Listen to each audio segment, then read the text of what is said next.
Makedonya Ohrid'den selamlar arkadaşlar. Bu videomuzun konusu Zazaların kurmuş olduğu devletler. Bugüne kadar Zazaların kurmuş olduğu devletler. Yani Daylamilerin kurmuş olduğu devletler. Tek tek sayacağım size bu devletleri. İlk olarak Bavendi Devleti. 651 ile 1349 yılları arasında hüküm sürmüştür. İkinci devletimiz Custani Devleti. 791-1042 yılları arasında hüküm sürmüştür. Bir diğer devletimiz Musafiri Devleti yani Salari Devleti. 919 ila 1062 yılları arasında hüküm sürmüştür.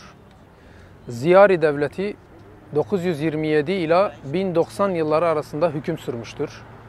Bir diğer devletimiz Buveyhi İmparatorluğu.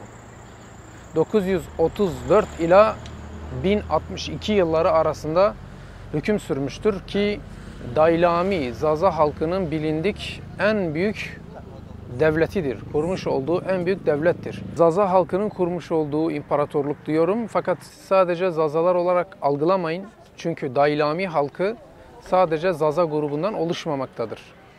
Zazalardır, Talışlardır, Goranlardır, Feylilerdir, Mazanderanlardır, Gileklerdir, Taberilerdir.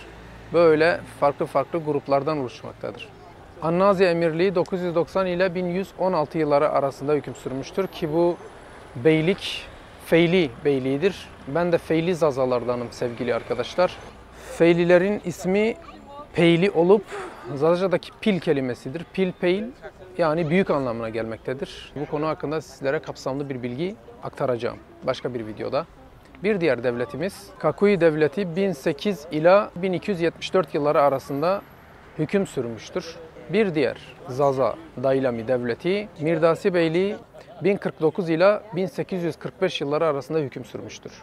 Ardelan Beyliği. Bu beylik Goranların kurmuş olduğu bir beyliktir. Zaza Goran grubunu biliyorsunuz arkadaşlar. Bunlar da aynı grup olup Daylami halklardır, Daylami gruplardır. 1169 ile 1867 yılları arasında hüküm sürmüştür. Suveydi Emirliği 1231 ile 1864 yılları arasında hüküm sürmüştür.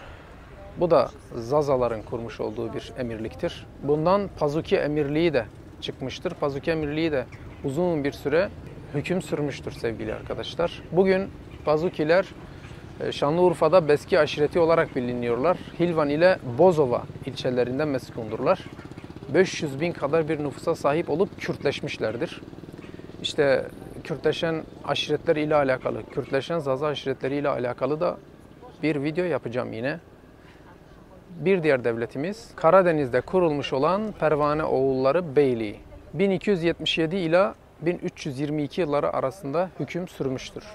Karkiya Devleti 1370 ila 1592 yılları arasında hüküm süren bir Daylami devletidir. Yani Zaza, Goran, Talış, Feyli, Mazendaran, Gilek devletidir. Son olarak Talış Hanlığı 1747 ila 1826 yılları arasında hüküm sürmüştür. Talış adı arkadaşlar bir önceki videoda da ifade ettiğim gibi Daylamıc demek olup Daylamlı anlamına gelmektedir. Talış adı Daylamıc adı olup Daylamlı anlamına gelmektedir. D harfi zamanla T'ye dönüşmüştür ve kelime kısala Talış halini almıştır. Bugünkü videomuzda bu kadar sevgili arkadaşlar. Bir sonraki videoda görüşmek üzere. Dumaneni ve şiyede marayna yobinan veyneni.